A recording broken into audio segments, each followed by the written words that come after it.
मैं दिनेश चौधरी। आज हम देखेंगे दुर्ग की तीसरी क्लास के ऊपर हम चर्चा करेंगे, जिसके अंतर्गत हम देखेंगे कौन सा दुर्ग भाई, चित्तौड़गढ़।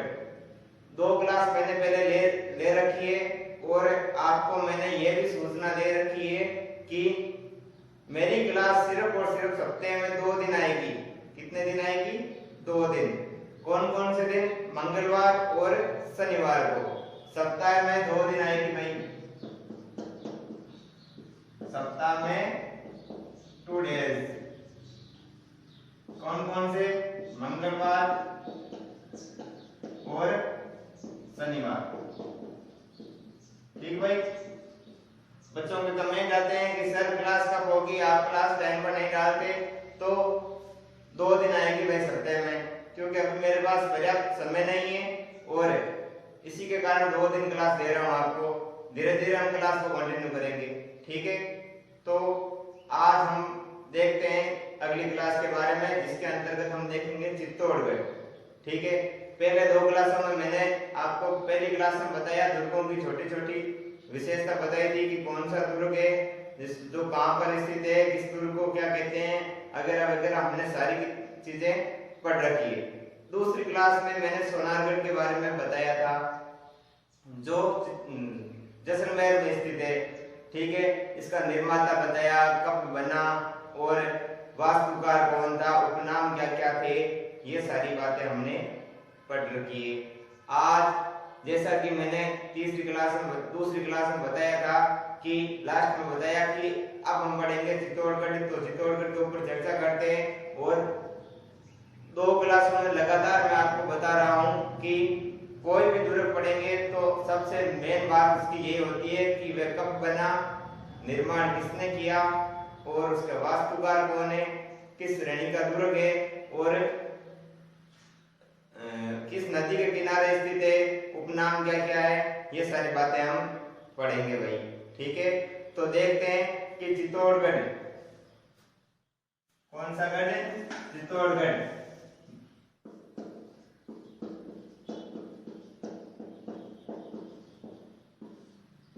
ये हमारा चित्तौड़गढ़। ठीक है भाई। अब मैंने आपको बता रखा है कि इसका निर्माता कौन है भाई, चित्रांग मौर्य।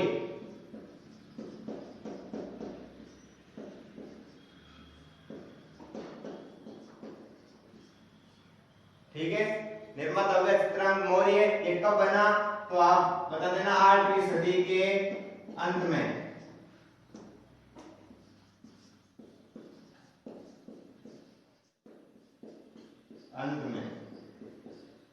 ठीक है, आगे हम देखते हैं कि इस दुर्ग के उपनाम देखेंगे कि इसको दुर्गों का सिरमौर कहते हैं, राजस्थान का गौरव कहते हैं, मालवा का प्रवेश द्वार भी इसी को कहते हैं, और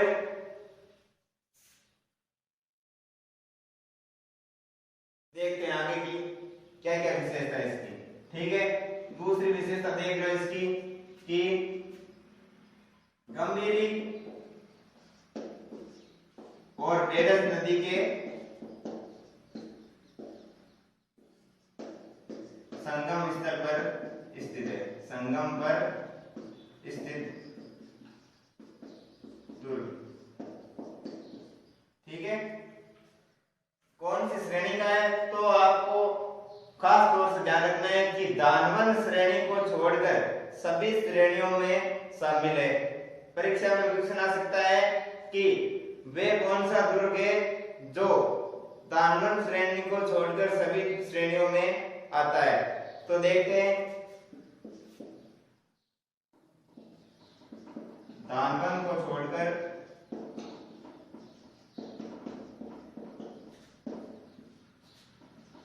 सभी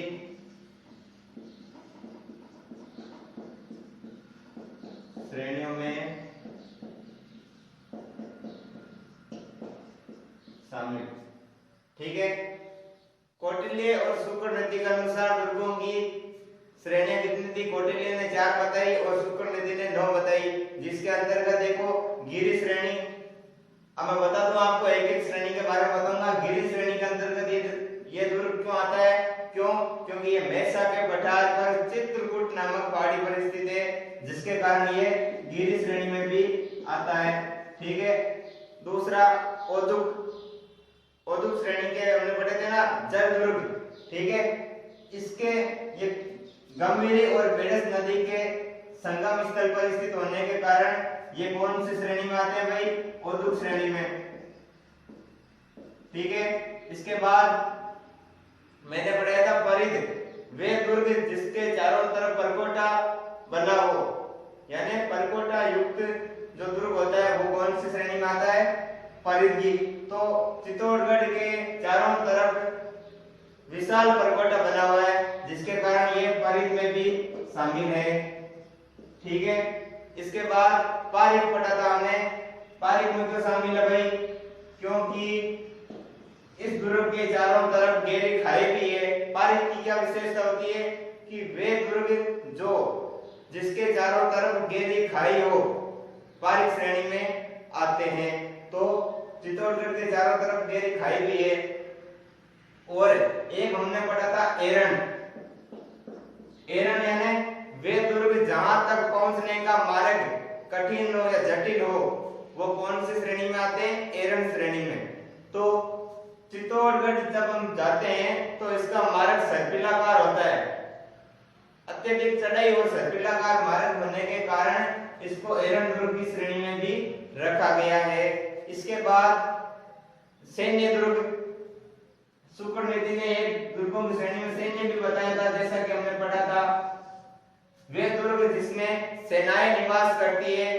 तो आपको पता होगा चित्तौड़गढ़ दुर्ग में सेनाएं सर्वाधिक निवास करती थी। इनके लड़ाई के लिए प्रचुर मात्रा में यहाँ सामान मौजूद होने के कारण अत्यधिक सेनाएं यहाँ पर निवास करती थी, और इसी के कारण इसको सैन्य की श्रेणी में भी रखा गया।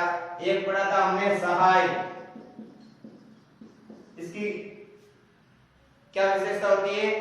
जिसमें आम जन और सैनिक दोनों निवास करते हैं, वो सहाय की श्रेणी में आते हैं। तो इस चित्तौड़गढ़ के अंदर आमजन यानी आमजन और सेनाएं दोनों निवास करती थी, इसी के कारण इसको सहाय की श्रेणी में भी रखा गया। तो ये हमारी चित्तौड़गढ़ की विशेषता है भाई। क्या है कि दानवन श्रेणी को छोड़कर बाकी सभी श्रेणियों में ये शामिल है, और मैंने आपको बता दिया एक एक का कि इसके वजह से ये इस श्रेणी में शामिल है। ठीक है। आगे देखते हैं। अब हम आगे देखते हैं कि आगे इसकी क्या क्या विशेषता है। ठीक है। तो हमने देख लिया ये हमारा कौन सा गढ़? चित्तौड़गढ़। ठीक है। हमने ये देख लिया इसका निर्माता कौन है, ये देख लिया कि ये किस नदी के संगम स्थल पर स्थित है। और अब हम देखते हैं कि ये मेसा के पठार में, मेसा के पठार में चित्रकूट पहाड़ी पर स्थित है। कौन सी पहाड़ी पर? चित्रकूट पहाड़ी पर स्थित है भाई। ठीक है। और यदि आपको पूछ ले कि चिड़िया टूक पहाड़ी पर स्थित दुर्ग कौन सा है भाई, तो आप क्या बताओगे? मेहरानगढ़, हमारा जोधपुर का मेहरानगढ़। और चित्रकूट पूछ ले, ध्यान रखना कंफ्यूज मत होना, कि चित्रकूट पूछ ले कि चित्रकूट पहाड़ी पर स्थित दुर्ग कौन सा है, तो आएगा चित्तौड़गढ़। और आपको पूछ ले कि चिड़िया टूक पहाड़ी पर स्थित कौन सा दुर्ग है, तो आप बताओगे मेहरानगढ़। ठीक है ना, कंफ्यूज मत होना। इसी के आप आगे देखते हैं इसके उपनाम। उपनाम क्या होंगे? पहला हिस्सा दुर्गों का सिरमौर, इसी दुर्ग को कहते हैं दुर्गों का सिरमौर। ठीक है। सभी दुर्गों में सर्वश्रेष्ठ दुर्ग चित्तौड़गढ़ दुर्ग को माना गया है, इसी के कारण इसको दुर्गों का सिरमौर भी कहते हैं।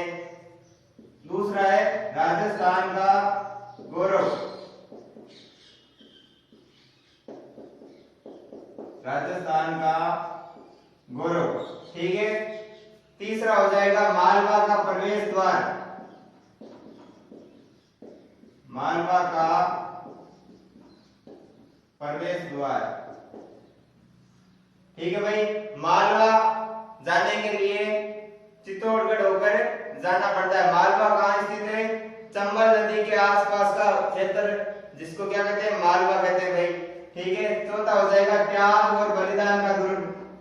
सर्वाधिक त्याग और बलिदान इसी दुर्ग में होते थे, त्याग में बलिदान का दुर्ग।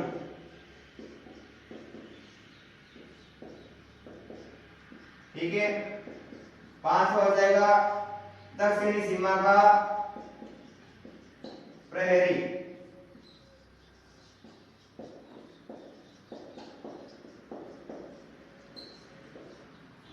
ठीक है भाई, ये हो गए इसके उपनाम। आगे हम देखते हैं कि इसका प्रवेश द्वार कौन सा है भाई। तो चित्तौड़गढ़ के कुल 7 प्रवेश द्वार है। कितने? 7, जिसमें मुख्य प्रवेश द्वार है पाटन पोल। मुख्य प्रवेश द्वार कौन सी पोल है भाई? पाटन पोल। ठीक है, और इस पाटन पोल पर किसका स्मारक बना है? तो आप बताओगे रावत बाघ सिंह का।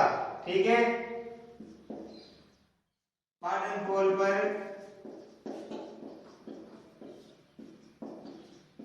रावत बाघ सिंह स्मारक बना है।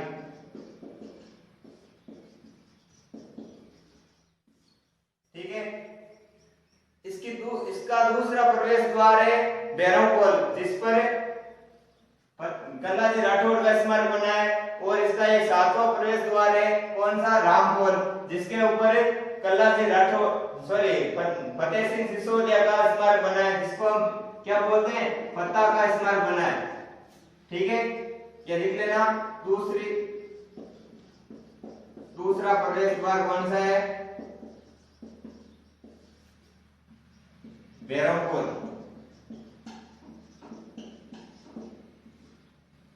जिस पर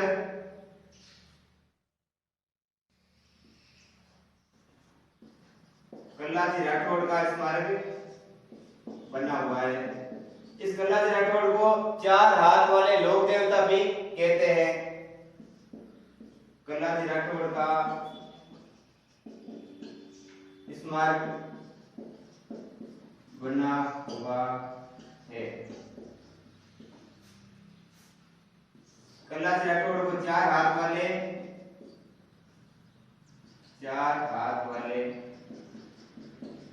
लोक देवता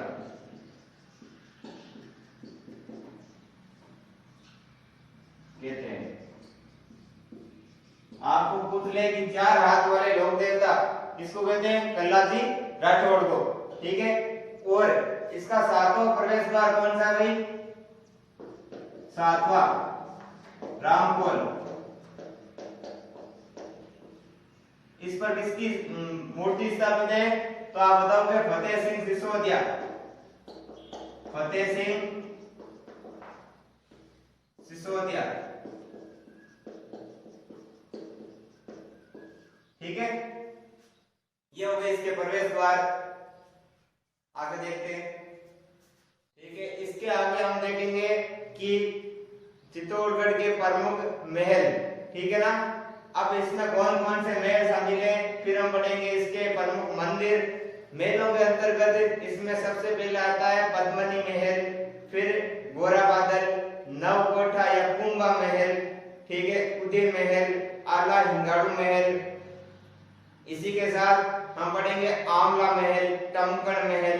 ये सारे इसी दुर्ग में शामिल है। आपको पूछ ले कि पद्मनी महल कहाँ स्थित है, तो चित्तौड़गढ़ में। आला हिंगाड़ू महल चित्तौड़गढ़ में। ठीक है, देखते हैं हम कौन कौन से महल शामिल है। तो हेडिंग लगा लेना,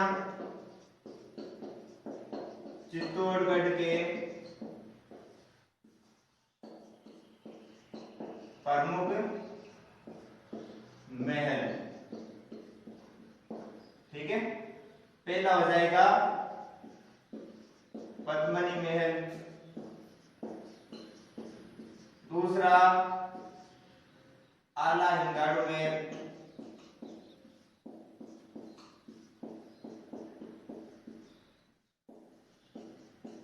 तीसरा गोरा बादल महल,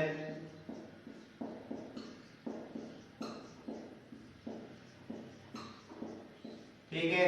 चौथा हो जाएगा नव कोठा, जिसको क्या कहते हैं कुंभा महल। कुंभा महल क्यों कहते हैं इसको, इसका निर्माण किसने किया, राणा कुंभा ने। लिख लो इसको, निर्माण राणा कुंभा ने। और इसकी एक खास विशेषता ये है कि नवकोटा या कुंभा महल में पन्ना ढाई ने अपने पुत्र चंदन की बलि देकर उदय सिंह की रक्षा की थी। क्या किया था, पन्ना ढाई ने अपने पुत्र चंदन की बलि देकर उदय सिंह की रक्षा की थी। इसमें लिख देना आप कि इस महल में पन्नाध्याय ने अपने पुत्र, उनका पुत्र था चंदन की बलि देकर किसकी रक्षा की, उदय सिंह की, उदय सिंह की रक्षा की, ठीक है। और आगे देखते हैं कौन सा मेल होगा इसमें, 500 हो जाएगा आंवला महल, इसी में डमकन महल भी स्थित है, डमकन महल, ठीक है। ये हो गए इसके प्रमुख महल, ठीक है। प्रमुख दुर्ग पढ़ने के बाद हम देखते हैं आगे इसके प्रमुख मंदिर। तो चित्तौड़ हेडिंग लगा लेना,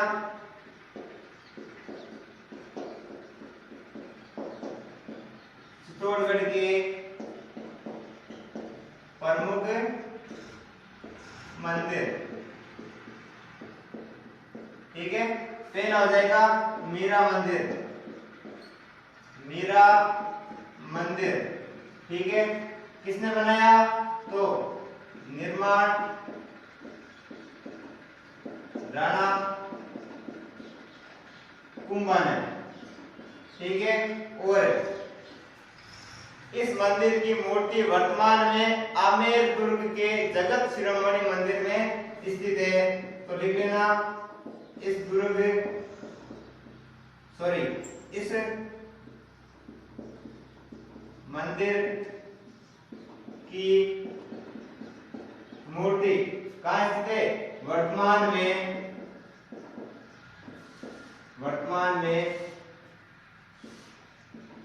आमेर दुर्ग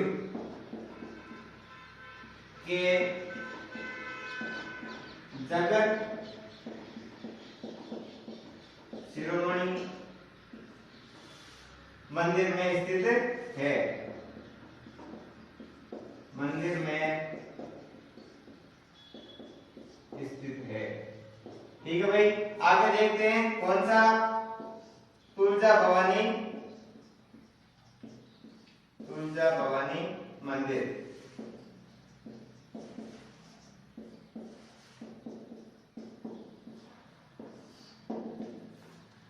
आपको पूछ ले तुलजा भवानी मंदिर कहाँ स्थित है, तो आप बताओगे कि चित्तौड़गढ़ के अंदर, ठीक है। तो तुलजा भवानी मंदिर का निर्माण किसने किया, बनवीर ने, इसका निर्माण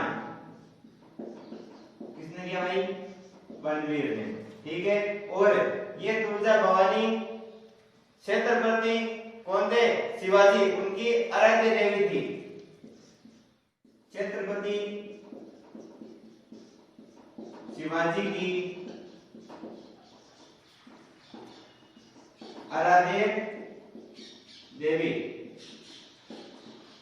कौन थी, तो आप बताओगे तुलजा भवानी। फिर है इसके अंदर कौन सा, कालिका माता मंदिर। तीसरा आ जाएगा कालिका माता मंदिर। इसकी क्या विशेषता है भाई कि ये इस दुर्ग का सूर्य मंदिर, यदि आपको पूछे कि चित्तौड़गढ़ दुर्ग का सूर्य मंदिर कौन सा है तो आप बताओगे कि कालिका माता मंदिर। चित्तौड़गढ़ का सूर्य मंदिर कौन सा है भाई, सूर्य मंदिर। ठीक है, आगे देखते हैं बाद में।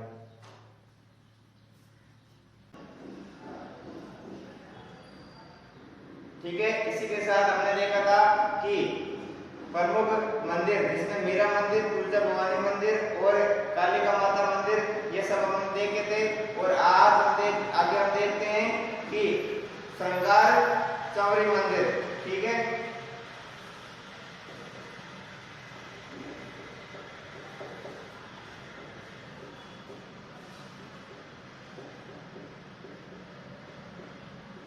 इसका निर्माण कब हुआ, 1448 से 1458 में। किनके द्वारा, वेलका द्वारा।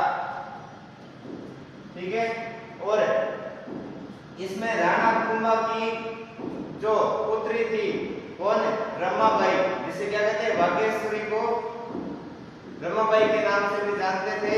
और इसका विवाह हुआ था मंडुलिक के साथ। किसके साथ, मंडुलिक के साथ। और ये श्रृंगार चौरी मंदिर एक जैन मंदिर भी है। ठीक है, ये एक जैन मंदिर है। आगे देखते हैं कि इसमें राणा कुंभा की पुत्री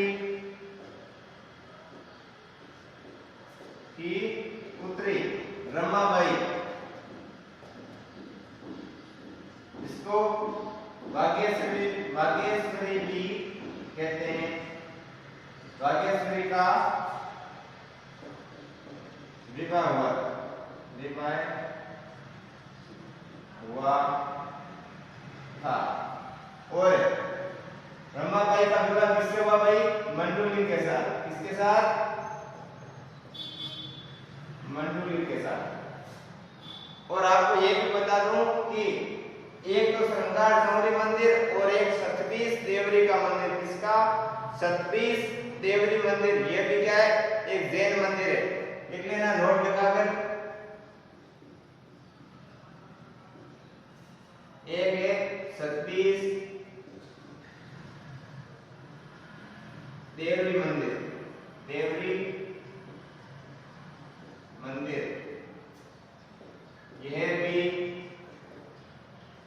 एक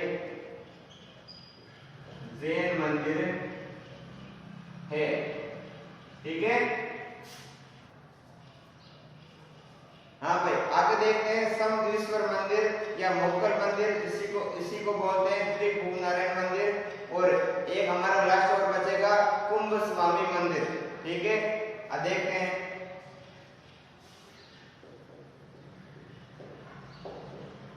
समद्वीश्वर मंदिर या इसी को बोलते हैं मोक्कल, इसी को बोलते हैं भूप नारायण मंदिर। इसका निर्माण किसने किया भाई, भोज परमार ने। किसने, भोज परमार ने। ठीक है, अगला आता है कुंभ स्वामी का मंदिर। कुंभ स्वामी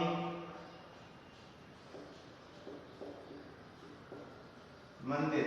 ठीक है, इसका निर्माण किसने किया,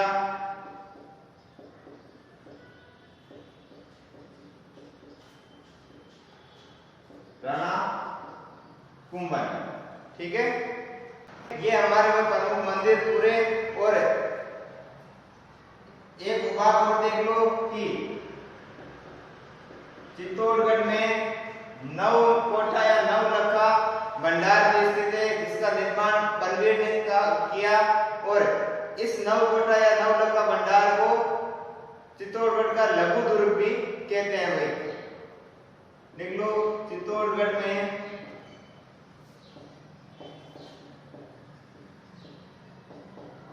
नव कोठा या नवलखा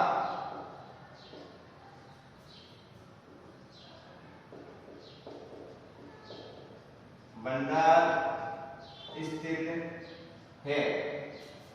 इसी नव कोठा या नवलखा का निर्माण किसने किया? तो लिख लो, निर्माण किसने किया? बलवीर। ठीक है, और इसे क्या कहते हैं? चित्तौड़गढ़ का लघु दुर्ग। चित्तौड़गढ़ का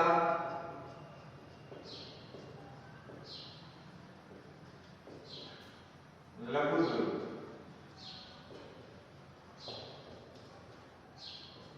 ठीक है, लिख लो।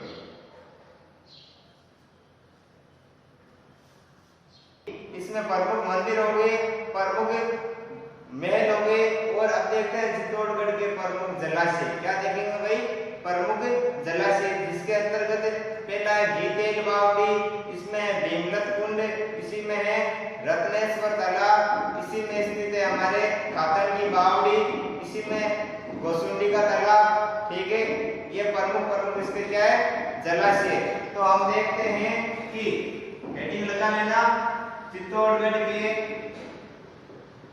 प्रमुख जलाशय।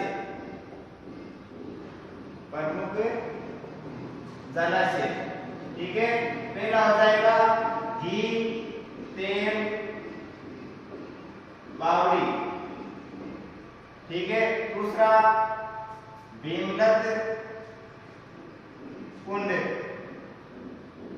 आपको पूछ ले कि घीतेल बावड़ी कहाँ स्थित है, तो आप बताओगे चित्तौड़गढ़ में स्थित है। भीमलत कुंड चित्तौड़गढ़ में।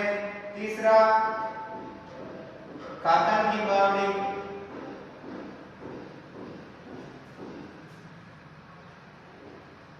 या कुंड, खातन का कुंड। चौथा हो जाएगा गोसुंडी का तालाब।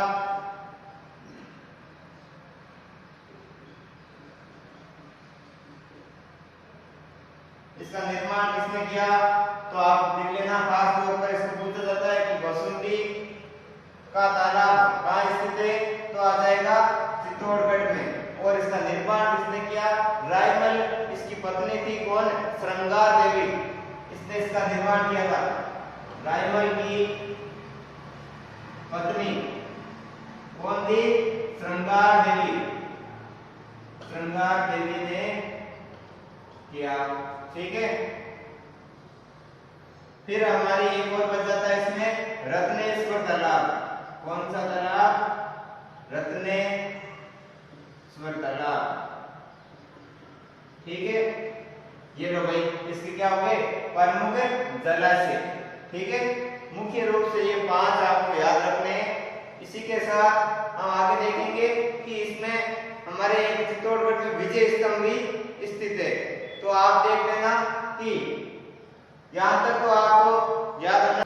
ठीक है, इसी प्रकार हम इसमें देखेंगे क्या कि इसमें एक विजय स्तंभ स्थित है, जिसको जय स्तंभ या विक्ट्री टावर या फिर विष्णु ध्वज के नाम से भी जानते हैं। और ये कुल कितना 9 मंजिला विजय स्तंभ है, जो चित्तौड़गढ़ के अंदर स्थित है। ठीक है, या चित्तौड़गढ़ के पास स्थित है। ठीक है, इसकी ऊंचाई 122 फीट मानी जाती है और आधार से इसकी चौड़ाई 30 फीट। और इसमें कुल 157 सीढ़ियां लगी हुई है। इसका जीर्णोद्धार किसने किया? इसका निर्माण किसने किया? कब हुआ? ये सारी बातें हम अगली क्लास में चर्चा करेंगे। छोटी छोटी बातें एक बार बता दूं आपको। ये है हमारा विजय स्तंभ। ठीक है, इसका निर्माण कब हुआ? निर्माण 1440 से 48 में। ठीक है, किसके द्वारा? राणा कुंभा द्वारा। किसके उपलक्ष्य में? मालवा विजय की, मालवा विजय की उपलक्ष्य में इसका निर्माण हुआ, उपलक्ष्य में।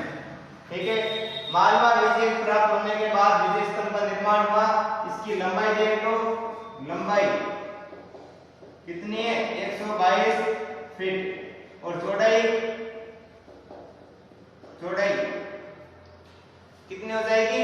आधार से कितनी? 30 फीट। और इसमें कुल सीढ़ियां कितनी है भाई? सीढ़ियां इसमें 157। ठीक है, और इसका जीर्णोद्वार, जीर्णोद्वार करवाया था किसने? स्वरूप सिंह ने। किसने? स्वरूप सिंह। ठीक है, और ये कुल कितना मंजिला है? तो लिख लेना, ये कुल 9 मंजिला स्तंभ है। ठीक है, ये इसकी विशेषता हो गई भाई। कितना? 9 मंजिला तो बना हुआ है, मालवा विजय के उपलक्ष्य में बनाया गया। निर्माण कब हुआ? 1440 से 48 में। किसके द्वारा? राणा कुंभा द्वारा। लंबाई 122 फीट हो गई और चौड़ाई 30 फीट। कुल कितनी सीढ़ियां हैं? 157। और जीर्णोद्वार किसने किया? स्वरूप सिंह ने। ठीक है, और इसकी जो तीसरी मंजिल है, कौन सी? तीसरी मंजिल पर 9 बार, कितनी बार? 9 बार अल्लाह शब्द अंकित है। कितनी बार? तीसरी मंजिल पर 9 बार अल्लाह शब्द अंकित है। ठीक है, और इसकी 8वीं मंजिल पर कोई मूर्ति नहीं है। ठीक है, इसी प्रकार हम आगे इसकी चर्चाएं करेंगे।